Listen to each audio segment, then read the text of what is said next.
Welcome, and thanks for stopping by. Whether you're watching us on YouTube or listening to our podcast on one of your favorite platforms, I'm glad you're here. At this time, I would like to thank our partners and sponsors for their dedication to helping the show to grow. We cannot do what we do without their help.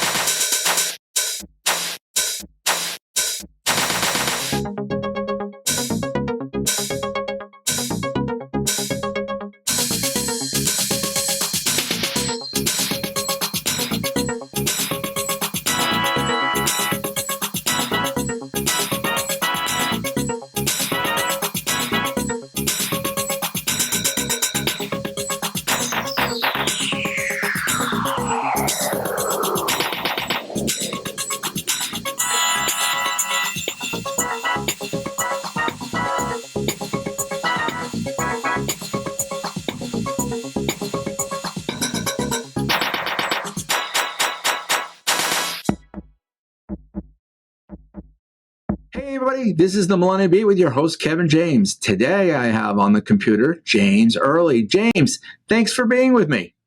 Hey Kevin, it's great to be here. Thanks for having me.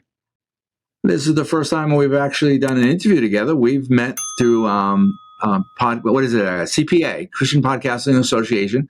I've known you through there for probably a year or two, because I've been on there once in a while. So we're going to get to know a little bit about James and stuff and the things that you do, and tell my audience and share it with them. So let's start off with where is James originally from? I'm originally from Amarillo, Texas. Amarillo, Texas. Give me a landmark or something. I know Houston. Okay. I know Dallas. Okay, it's up in the Panhandle, the little square on top. It's right in the middle of the little square on top of Texas. It's between Oklahoma and New Mexico. Okay. I have to look at a map because that doesn't, you say Panhandle, I'm thinking of Panhandle of Florida. So that's it's called a Panhandle. It's a very thick Panhandle because everything's bigger in Texas. It's just this. It's called that. It's the square on top of the state. Okay, and it's right in the middle of. It's right in the middle of that little square, and it's it's kind of the big city for that whole region. Okay, so that's where you were born. That's right. I grew up there, and I went. You grew up there. Yeah, I went to school in Tennessee. And worked in Boston for a while. Then I moved back to Texas. Okay, let's go back before. Let's stop. So we okay. Yeah. So you said you went to school in Tennessee, and that's college. So what did you major in while you were in college? I majored in French, believe it or not. French? Parlez-vous français? Mais oui. Et vous? Oui. Yes. I ended up going to France to study my junior in college. I was there the whole school year. And that's where I really learned French. I decided if I'm going to go study over there, I might as well major in French. So I studied French literature, French history, French art, French civilization, and all our classes were in French. So by the end of the year, and my landlady did not speak any English. Okay. So by the end of the year, I was pretty fluent. And well, don't they say that's the best thing to do is if you want to really learn the language, embed yourself in the language? Yeah, it is. It's so true. And then not just the language, the culture. I mean, things such as where's the bathroom or where where is the how do I get a taxi? Things that you figure out the words. I mean, it's like I deal with food, and I was learning the word thank you in Mandarin, Chinese Mandarin, because I do a lot of Chinese restaurants. So I said, it would be nice. It's, their culture, let's learn one word. I mean, I can't speak a whole phrase, sure, but thank you is just one word. So it's like, it's nice. So you get that experience. So you went to school in Tennessee and you studied and majored in French. Now, did you minor in anything else or just French? Fine arts. It was basically a liberal arts education. Okay. So you're a creative guy. So. Oh, yes. And that goes. All right. So now pick up with your story from there. You went to college in Tennessee. So and then you were saying go continue from what you were saying. Then I worked in Boston for 4 years. Right. Now Boston. What part of Boston? South Boston. It was basically part of the Back Bay area. Okay. It was over there. Yeah, somewhere. It was in the Back Bay. I worked for. I had a security job. I worked day shift for 2 years and night shift for 2 years. So you were there for 4 years. Yeah, and then I moved back to Texas. So what? I'm just curiosity here, because I'll tell you in a second. What year did you start in Boston? Let's see. It would have been spring of 1978. Okay, I was in 8th grade, but I was west of Boston in a town called Fitchburg, which is north of Worcester, and it's about 2 hours. I think it's 2 hours east. No, not east. That would be the ocean. 2 hours west of Boston. Right. I lived out on the ocean. Yeah, so I was just curious if I was up there at that time, and I was. I probably went to Boston a few times, but I probably would never run into you because I would have been only in the city. Well, okay, Boston's a really fascinating place. Do you know the roads were built over Old Cow Pass? That's right. And that's why the downtown Old Boston is such a mess for traffic, because the roads are narrow and all these weird one-way signs. This is way before GPS. Now you've got GPS to show you how to get someplace, but it was always, if you tried to get someplace by car, you never knew, unless you were a native. But anyway. Right. Well, even I drove around Boston a few times, and I just left in early 90s. They were just starting the Big Dig. And that was, yeah. And that took for years and years to get done, and they finally completed it. But, I just, I haven't really been to Massachusetts touristy wise since like mid 2000, 2005 or something like that. Because I grew up there. I lived there for 30 years. And it's so okay. So you lived in Boston for 4 years. You stay 2 years days, 2 years nights. So where did you go from there? Then I moved back to Amarillo, Texas. Okay. I basically was praying one day. I said, God, where do you want me to be?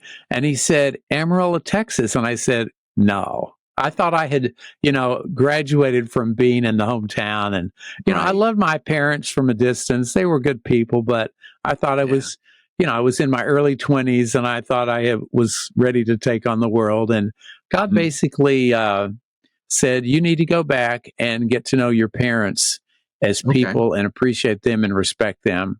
And I ended up living with them for 2 years before I got my own place. And we got to know each other as people instead of, obviously they're still my parents, but, I got to appreciate them as people. You wonder what's going on in their mind. They're saying, okay, we got rid of James. We got rid of him for how many, 8 years or so.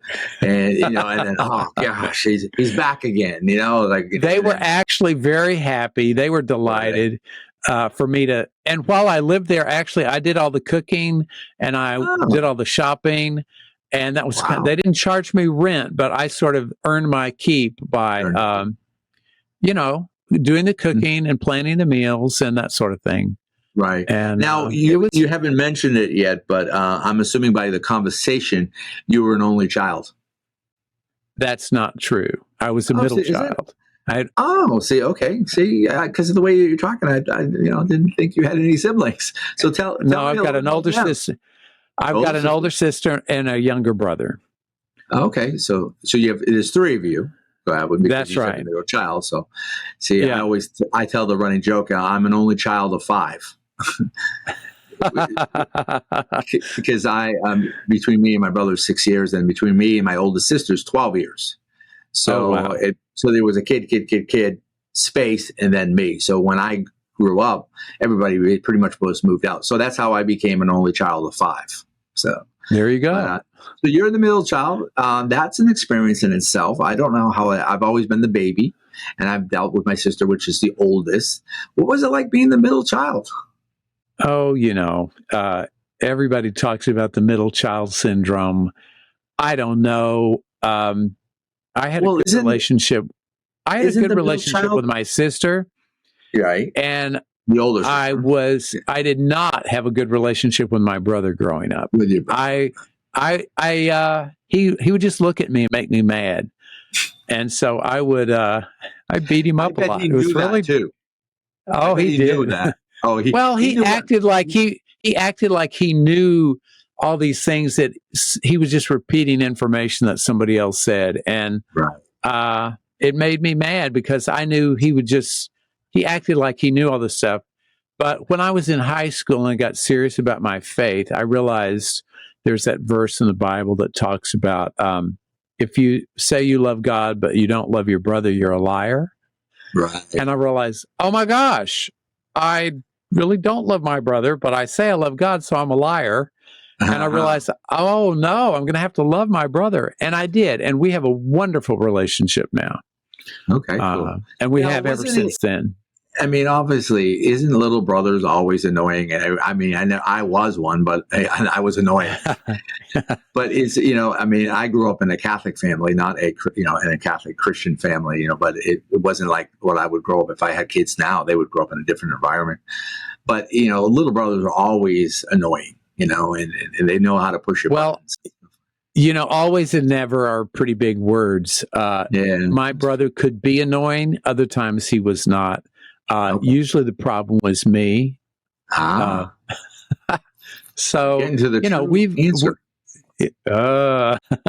but we're good friends now. We're very supportive of each other. And now, is there a big, you might have said it, but I'm not exactly sure. How much of an age gap between you and your younger brother? About 3.5 years. So we're sort of, it was a good space. Yeah. It's not like me and my sister, which is 12 years. And she thought and people thought I was her kid and drove her crazy. Great. Okay. So you have a good relationship. One of the things that you brought up is your faith wise. And, has faith always been part of your life, or did it come in at a certain time? I mean, obviously. Well, it has to some degree. I grew up in a home where, we went to church. We read the Bible at the breakfast table, or there was always some kind of devotion. My mom would read me Bible stories, a lot of times going to bed. So I was very familiar with all that. And I kind of always believed in God because that's just the environment I grew up in. Right. But when I was in high school is when I realized I had to make this my own. And that's when I, made the commitment to follow Christ. Now you say high school. Was that the beginning of high school, middle, end? It was. High school? Well, for me, high school in Texas at that time was 10th, 11th, and 12th grade. So it was probably after the summer of my sophomore year. Okay. I was always very sincere and everything, but. It's when I made a conscious choice. Let's put it that way. All right. But I, looking back, I kind of always felt I was a Christian. I can remember in third grade Sunday school, they quote John 3:16. And I thought, well, I believe in Jesus. It was a very simple, childlike thing. Right. Yeah. But I wasn't really. I wasn't trying to really put into practice what Jesus says we should do. Well, nominally anyway, nominally, but it all. Anyway, it was in high school when I kind of made that choice. You were a reader of the word, but not a doer of the word, in a sense. Maybe I was doing it, but it was more culturally instead of a conscious. I'm doing this to follow Jesus. I was just doing it because I was trying to be a good person.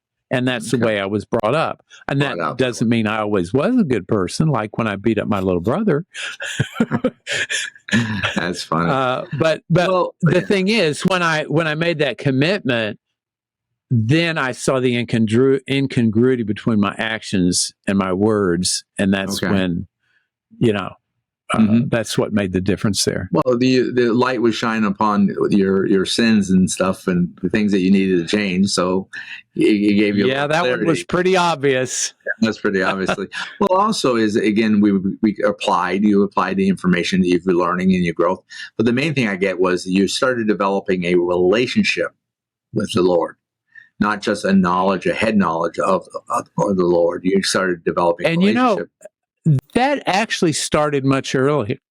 I was actually in fifth grade. Yeah, in fifth grade. I remember one time my mom and I were talking. I got mad. I was upset about something. And I don't remember if I told my mother to shut up or something like that. I said something or I did something that was very disrespectful. And it was during the day. And she said, "I'm going to tell your father." And I was afraid he would punish me or something. And so I said, "Please don't tell father." And she said, I bargained with her, like kids will. Right. And so she said, "Well, if you will memorize the 10 Commandments, not the short little kid version, but the whole original thing from the King James Bible with all the, if you'll memorize that and recite it to me, then I won't tell your dad." And so, boy, I was really memorizing those 10 Commandments.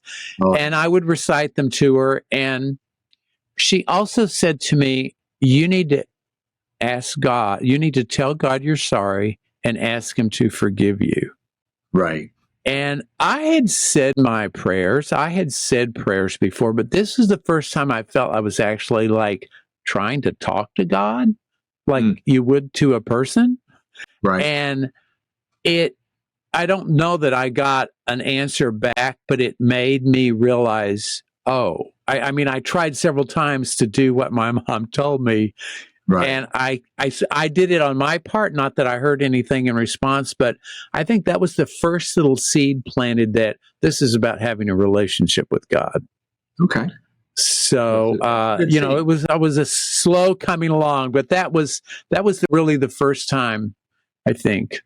That was, but it came to fruition more. And I'm still working on my relationship with God. Well, isn't it? I mean, it's like you later on. We'll talk about at the end. You're married to a woman. Her name is Polly, correct? Polly. Yes. Yeah. Yes. Okay. So, and like that, you are. I'm sure you're still working on a relationship with her. How long have you been married? We've been married 33 and a half years. Right, and you're still getting to know your wife after 33 years. I'm sure. Right. We still, we're growing closer together and we love each other more than we did when we got married. There've been some ups and downs, but it's been for the long picture, it's been a wonderful thing because we've grown together because we're trying to be obedient to God, Right. I get the word that relationships is not a destination, it's a journey. It is. It's a process. Yeah, exactly. Yeah, process, journey. Yeah, it's whether it's a relationship with our wife or our husband or with our God, that it's an ongoing process to work on, and that's what And how we do that is communicating, talking, praying. I always look at it. People make prayer a big thing, which it is a big thing, but they make it a hard thing. I said praying is almost in the sense of like what we're doing right now. We're talking, getting to know each other, and a lot of it is listening. If you do all the talking and you're praying, you're missing something, because I think a large part of prayer is listening to what God is saying to us. Well, isn't the old expression, that's why God gave us 2 ears and only 1 mouth? Right. Exactly. We're supposed to listen more than we talk. And it's hard for some of us who are I or sanguine or disc, D out of the disc method. We are very talkative storytellers. We like to be the center of the attention, and we're good with kids and stuff like that. So I have to pull back when I'm the host. And try to push it on because I'm that I personality. I love, not that I love attention. It's just that I'm a talkative. I mean, sure. How many times? You like people. I like people. Well, I do like people. I have a running joke when I deal with food, and they go, "Why don't you do like Uber or Lyft?" I said, no, I don't like people. I used to drive buses, and they throw up in the. Actually, I was lucky, and then in the 6 years, no one ever threw up on my bus. They threw outside of it, but never on it, and they deal with it. I've had to deal with people, stuff like that. But it's just in general, food never throws up at you, never tears your back seat up, never does all that kind of stuff. So I prefer food over people, even though that people probably would make better money, but it's just, but I do like people. I mean, I do. I'm always interested. If I would have thought about it, I probably would have gone into psychology. My dad was a psychologist. My sister's a psychologist. My my step-niece is my niece. That's really a step now because her mother divorced my brother. She's a psychologist, as far as I know. We like psychology. I like psychology. I love studying people. I should have been a psychologist. A Christian psychologist. You could still do it if you wanted to. Yeah, well, I think this is our session room right here. Okay, there we go. So it's like I am a psychologist. I'm just not paid for it. I just do a different thing. So, all right. So going back to your story, you said you were 4 years of college, 4 years of working in Boston. Then you moved back to Texas. You moved back to your parents for 2 years, you said. Pick up from there. Well, so then I found my own place, and I had my own place in Amarillo, a little townhouse for about 4 or 5 years. Okay. And then I was active in marketing and sales and stuff. Then I was visiting my sister in New York City, and that Sunday at church, I met the girl who is now my wife, and the moment I met her, I knew that's the girl I was going to marry. It wasn't really like love at first sight. It was more like recognition. Okay. It was like, oh, and she kind of felt the same way.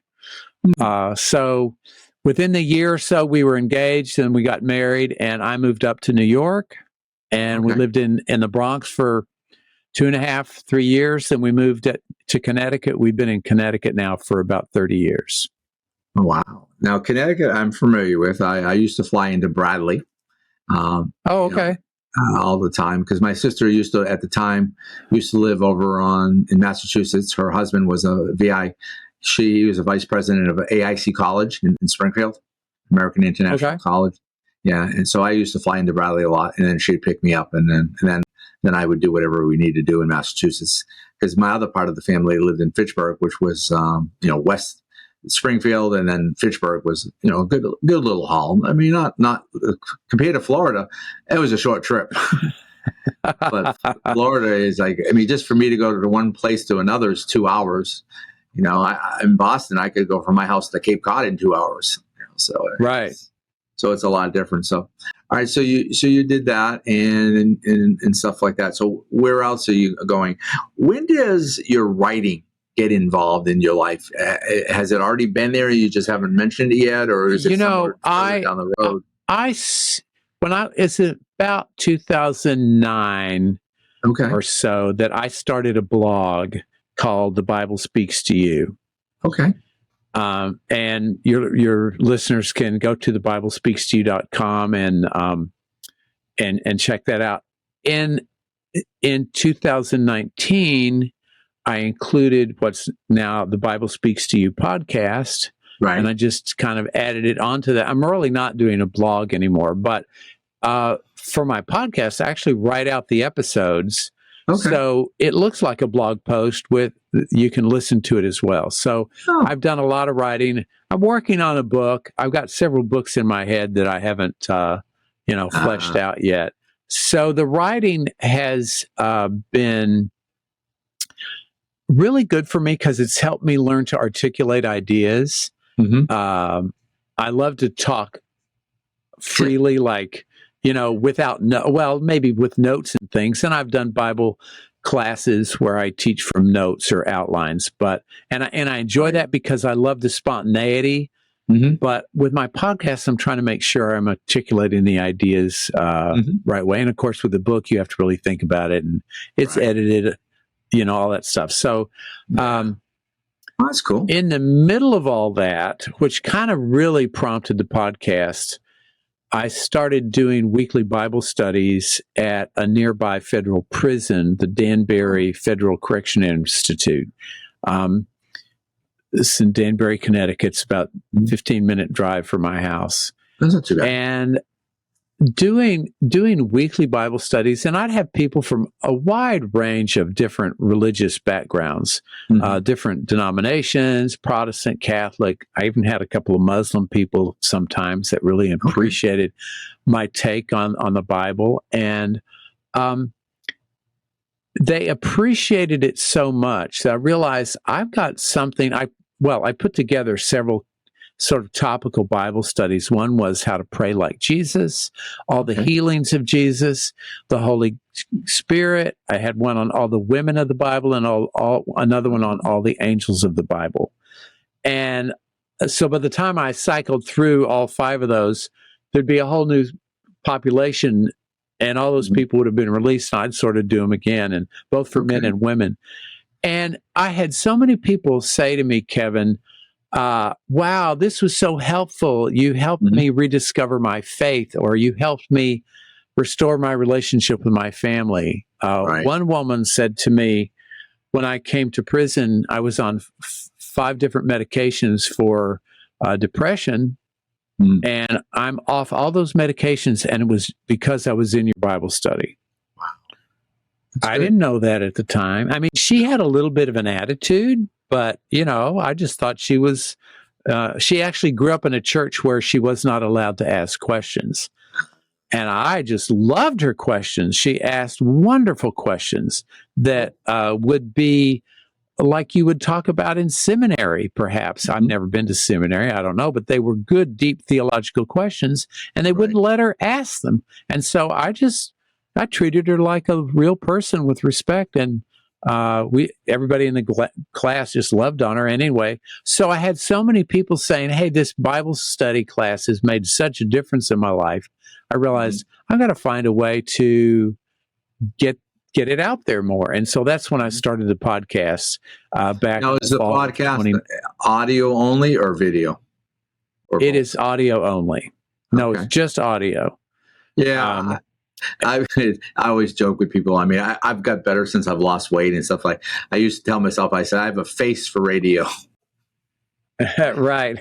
But since I grew a beard, and I've had it for a couple of years now. And I until then, I never had a beard. And, as I said, I lost weight in my face, and it's like, whatever, I'm not perfect. I've learned how to sit better. I need to get better chair for this, because if I lean back, I feel like I'm too relaxed. So I kind of lean forward, and we taught that in psychology. You understand that about body language. If I sat there and I go like this, it's like I put up a wall. You have to penetrate. Right. And then if I sit like this and I'm looking really interested in what you're saying, it's typical things you learn about body language is what's it mean? Especially when you go like in business, interviews, do you show interest in what you wanted, that job, or you just like could care less? If I'm sitting back there and go, yeah, I'm just whatever, but so it's cool. I mean, you almost, I don't know how much you are into video stuff, but that would be, it's great to have audio, because what's nice about audio like this, it's going to be on YouTube, but it's also on Podbean, and Alexa has it, and all those things, which is good because you can people could just listen to it. They don't have to see my face or your face, or they can just listen to our voice. And while you're driving down the road to work, if you like, I used to try to keep podcasts to be all 30 minutes, but I find that it's almost impossible for me to get any guests and just be 30 minutes. I had one guest, we did live in the studio here at my office. I have a room that becomes like a studio for recording guests. And it ended up being 3 hours long. And so I had to split it into 3 parts. And actually, the first part just aired last Sunday, and great interview. But it just it went. She liked.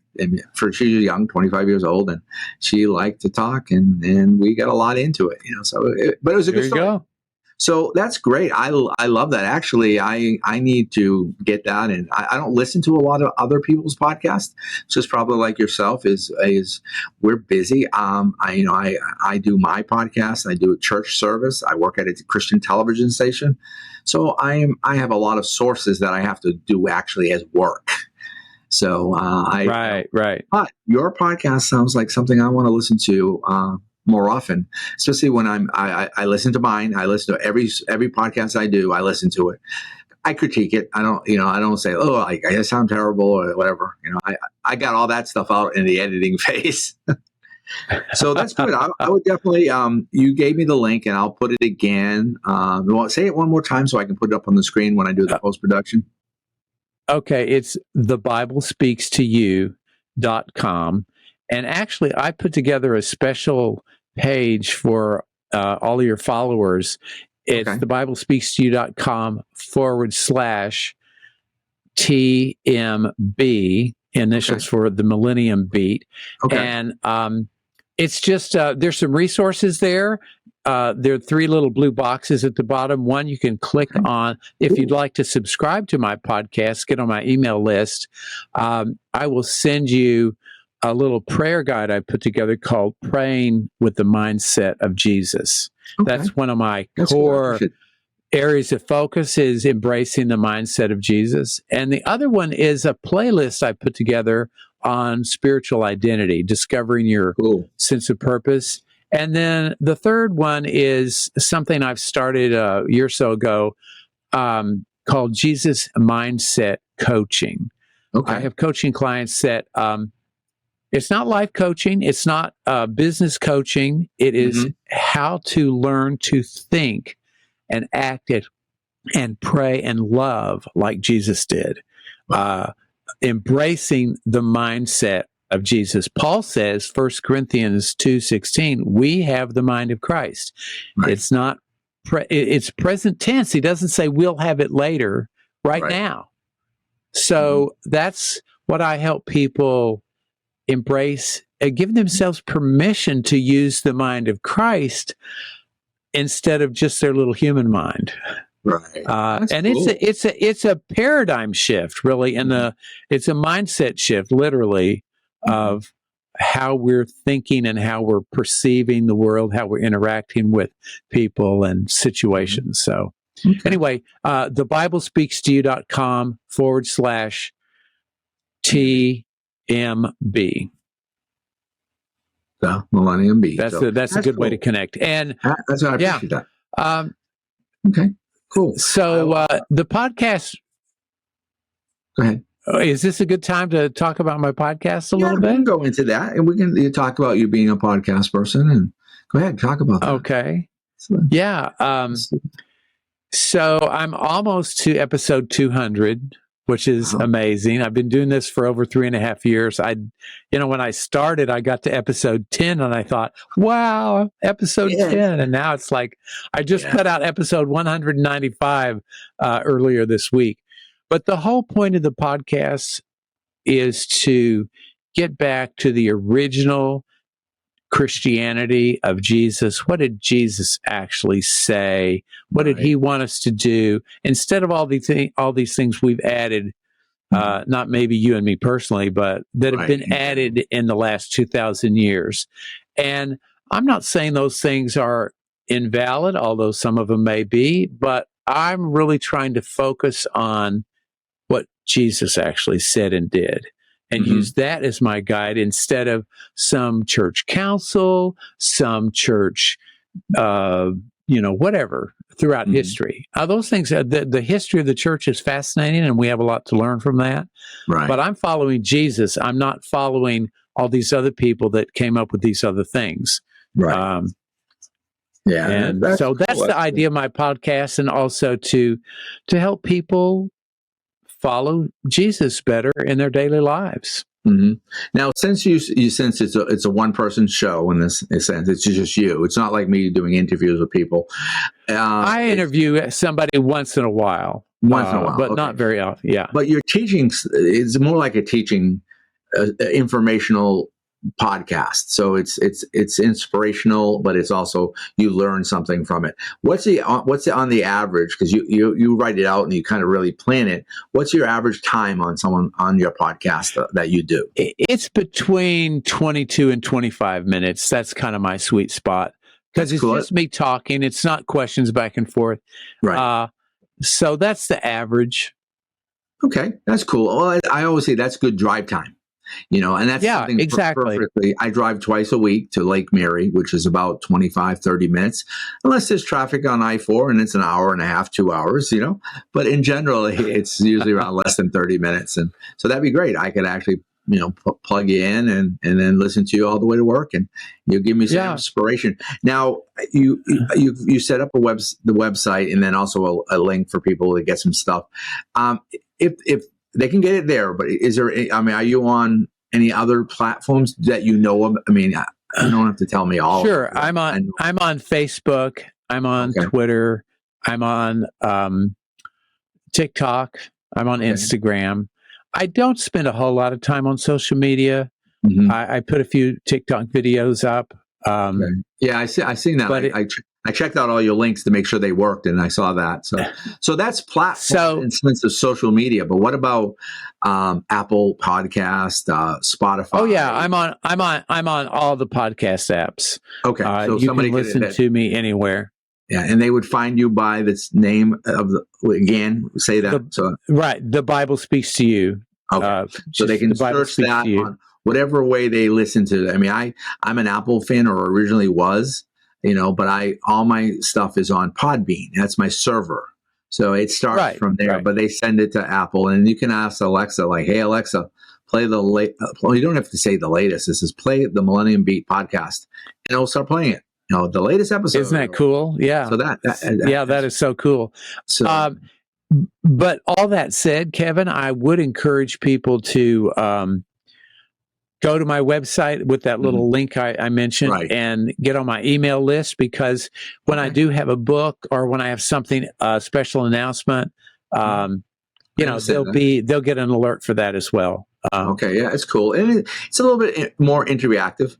It's a lot of people do Patreons and stuff like that. That get involved with their listeners and stuff like that, and donate money to it, and it's a good way to raise money and stuff like. But I deal with the church and their website, and we're trying to get everybody to go to the website because there's communication, there's things that we share. Right. It makes it one little happy family when you're a part of something, and not just a listener. You're a partner. That's why I've come up with a partnership program. So that's pretty cool. So basically, when you in your bio you're talking about being a speaker, is that part of your podcasting, or do you do events or churches or stuff like that kind of speaking? I have done some online teaching as well as some in-person teaching. Anywhere from I did a 3-day workshop out in California several months ago. I've done, I can do a 2-hour talk. I can tailor I can tailor my topics to long or short, depending on what the opportunity is or what somebody wants. And I've spoken to churches. Sometimes I just call it a Bible study workshop. Sometimes it's more of me just talking. It depends on what somebody's looking for.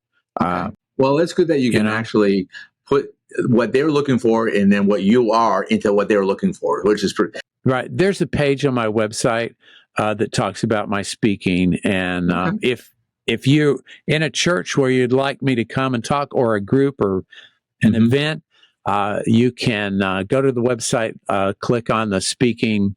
Let me see. What do I don't even remember what I call it. Let's see here. It's called speaking. It's the speaking tab in the menu bar. Okay. And it takes you to a page. And if you're in, there's a way to contact me there. So, cool. That's cool. All right. So before we wrap up and getting close here to the end, I just want to make sure we didn't miss anything of your life, because we left off that you moved out of your mother's and father's house after being there for a couple of years, and then you moved to another place and stuff like that. And we talked about your Christianity. We went back in time to when you were younger. Is there anything we really need to know about your walk with God between that time and then kind of like right now? Is there some things that we might want to fill in? Gosh, I could probably say a lot of things. I'll just give a little brief fill in from the time I've been in Connecticut. We moved to Connecticut, didn't know anybody here. Mm-hmm. We had a 6-month-old baby girl. My wife was still working in New York City and commuted down, and I was a stay-at-home dad for 10 years. Wow. And that was a joy. Then we ended up homeschooling our kids all the way through high school. My wife did most of that. Okay. And so that kind of was the backdrop for, just, growing our family and everything. Mm-hmm. I think as far as my walk with Christ, it has become, become deeper and broader. And I realized it's not about the words, we can quote the Bible. Right. But it's about, I used to be I'll give you an example. I used to be when I was, say 15, 20 years ago, when I was praying, I was like in there cranking the crank and pumping the pump, and I was doing something in my prayers. Right. And that's good. But my prayers now are more trying to listen to what God is doing. Jesus said to Pilate, the reason I'm here on earth, he didn't say to save people from their sins. He didn't say I didn't come to heal people. He didn't say all those things, although he did all those things. Right. He said, I'm here to bear witness to the truth. Mm-hmm. And I thought, wow, how an interesting way for him to sum up his reason for being here on earth. Mm-hmm. I came to bear witness to the truth. What is that truth? Pilate said, what is truth? He didn't know. Mm-hmm. But to me, that truth was what he started his ministry with, was that the kingdom of heaven is at hand. Later on, he says the kingdom of God is within you. And that's a plural in the Greek. That's second person plural. When he sent his disciples out, either the 12 or the 70, he said, go tell them about the kingdom. He didn't say go tell them they're a bunch of miserable sinners. Right. Tell them about the kingdom and how wonderful it is. And, make them want to be there. Don't try to scare them in. Mm-hmm. Tell them how wonderful it is, how much God loves them. And so my prayer now, I think that's the truth that Jesus was bearing witness to, was what's going on in the kingdom of heaven, where God is in control and God is supreme and all those things. And so my prayer now is more really trying to bear witness to what's going on in the kingdom of heaven, because Jesus said it's here. You just can't see it with the material eyes. You can't hear it or taste it with the 5 material senses. It's Paul says in 1 Corinthians chapter 2, 9 and 10, it's a revelation from the Spirit. The Holy Spirit reveals these things to us. So that's kind of, in a nutshell, that's kind of my spiritual journey in the last 30 years, realizing I'm just trying to see what God is doing. A lot of times in my prayer, I'll say, God, what do you think about that? God, what are you doing? How do you love that person? How do you see that person? Instead of, God, you got to do this, like me trying to tell God what to do. Like, what do they say? If you want God to laugh, just tell him your plans. That's fine. I'm trying to see what God's plans are now. That's kind of my spiritual journey in a nutshell over the last many years. Well, I keep thinking when you were talking about when the disciples asked Jesus how to pray, and one part of the prayer was, thy kingdom come on earth as it is in heaven. Like, let your kingdom be on earth as it is up there. So, I mean, that's the general thing, and it goes along with what you were saying. It's exactly right. So that reminds me of that. So it was cool. We've had it, you talked about your wife and, how you met her and in the sense, and then you have a couple kids, and now you're living in Connecticut and you're enjoying life. So that's great. In closing, what would you like to say to someone that's listening? Maybe a little bit about their image, a few minutes or seconds or whatever you want to about understanding because one of the things I'm looking at is your commitment to help people discover their true identity in Christ and see themselves through the eyes of God instead of how the world has defined them. Let's talk about that in closing. Kevin, I am so grateful you brought that up. That's so important. And I've kind of had to discover that myself because, growing up, you identify yourself by how tall you are, how old you are, who your parents are, where you go to school, what color your hair is, what color your eyes are, what color your skin is, how smart you are.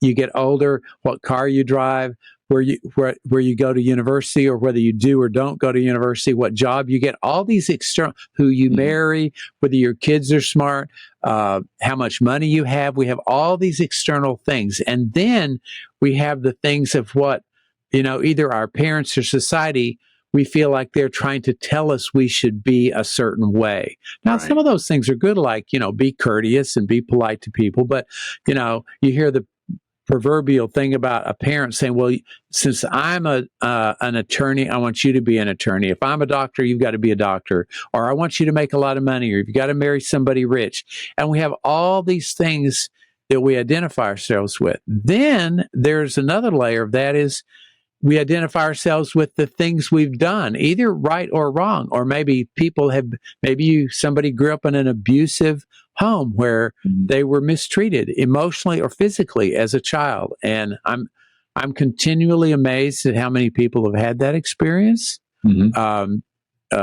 It's the numbers are pretty amazing. Of even, let's just talk sexual abuse. It's like 1 in 3 girls and 1 in 4 or 5 guys. And those numbers may not be totally accurate right now, but so then we start identify ourselves with those things, our failures, the things that mistakes we've made, or the things that other people have done to us. And what I've realized is, in a gradual progression, spiritual progress, I have realized that I am actually made in the image and likeness of God. So are you. So is everyone listening. So is everyone in the whole world. That goes all the way back to chapter 1 of Genesis. God created man in his image and likeness, male and female. There's a sense of equality there. And yet then a lot of the rest of the Bible is saying, well, actually, you're not. So you don't look like the image and likeness of God. And all the people in the Bible go through these experiences where they're not acting that way. And I think Jesus came to say, no, that's who you really are. You're the child of my Father. You have the same Father I do, and he made you in his image. I mean, he didn't say these words exactly, but to me, that's the spirit of what he's saying. So I would say to somebody,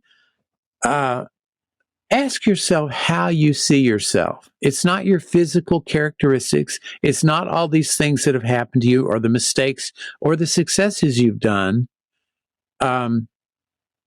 It's how God created you originally in his image and likeness. All these other things to me are like mud. One time in one of my Bible study classes at the prison, I was talking about this, and one of the moms said that one time her kids got so dirty, they were so covered with mud, they were out there playing in the mud, having fun, or maybe it turned into a mud fight. The kids were throwing mud at each other, whatever it was. Right. She didn't recognize her own kid, but, at least from the appearance, but the voice she could understand. And so she hosed him down and took him in, put him in the bathtub, scrubbed all that mud off. And I think that's the way I think of even our sins, even the things that the bad habits, the things that people have done to us that have hurt us, and maybe we're holding on to resentment and we haven't been able to forgive someone, or we haven't been able to forgive ourselves. Some people start thinking that that's part of their identity. It's not. It's just like mud, and it can be washed away. And you can't do it all by yourself. It has to come through God's love, God's forgiveness, and obedience to Jesus, following Jesus, all those things. And the presence of the Holy Spirit. I mean, it comes in all different ways, but you need that divine help. And so I would say, go back to how God originally created you. That's still there. However many layers of mud you may feel are on top of you. Sometimes it's still wet. Sometimes it's dry and hard to get off. But who you really are, your true identity, is the image and likeness of God. You are dear and precious in God's eyes. And I think that's why Jesus could love all the sinners, because he could see past that facade of mud, I'll call it. He could see past the sins, like, oh my gosh, there's a beautiful child of God. I've got to let them know that's who they really are. And so his love washed all that mud away, or a lot of it anyway. So that's a good analogy. So that's what I would say. Yeah. Okay, cool. Let Jesus wash your mud away. New there you go. New bumper sticker. Let Jesus. There you go. Let Jesus wash your mud away. So that's cool. Well, James, I'd like to thank you for being on today. I think it was great for our listeners, and check out listeners. Check out his website. Check out the link that we're going to put again on the screen, and listen to his podcast and grow and grow in your relationship with Jesus. So, James, thank you very much again for being on. Kevin, thank you. I've enjoyed it very much. All right. Everybody else, this has been the Millennium Beat with your host, Kevin James. I'm glad that you stopped in. Stay tuned next week and come back, and we'll have another interview with another great guest. So thanks. Take care, and God bless.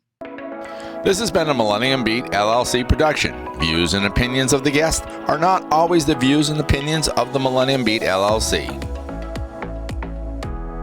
Check us out on social media, Facebook, YouTube, and Instagram, and TikTok at The Millennium Beat, or on Twitter at Millennium_Beat. If you would like to partner with us to reach the world, go to our website for more information. You can go to themillenniumbeat.com or tmb2000.net. Your financial support is greatly appreciated.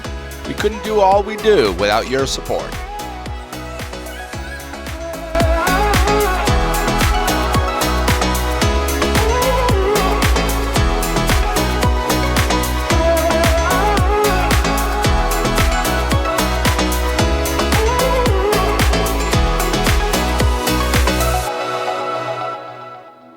The Millennium Beat just updated our website from the ground up. Check it out at themillenniumbeat.com, or you can get there by using millenniumbeat.com or tmb2000.net, where you'll be redirected to the millenniumbeat.com's homepage. I want to thank Mass Inbound for their awesome work on our website. If you're looking for somebody to build your site, I recommend them. You can reach them at massinbound.com. That is massinbound.com. These are some of the things that you can find on our website. Homepage, you can watch our latest YouTube video or listen to our audio podcast. Also listed are some of the platforms our audio podcast is on. You'll find out when the next podcast will air and who the guest will be. On the top right, you will find two red buttons, Learn How to Help and Become a Guest. Under Learn How to Help, you can become a partner, sponsor, contributor, or contribute to the future Millennium Bus. You can give one time or monthly recurring. The choice is yours. The other button is Be a Guest. Click it, go to the form, and fill it out, and we will get back to you. We would love to hear your story. Click the About Us drop-down where you'll find stats, where we are reaching people, and to find more information on our sponsors. Click on the podcast drop-down, then click on the calendar tab where it will tell you when the shows will air and who will be on them. Or if you need to know about any meetups of the Millennium Beat staff, partners, or listeners. Also, there might be on the calendar an event at which the Millennium Beat staff will be at. Click the Guest tab for all previous guests, links to their website, social media pages, and any store they might have. Click the Forums drop-down. There you'll find a release, be a guest, or become a sponsor form.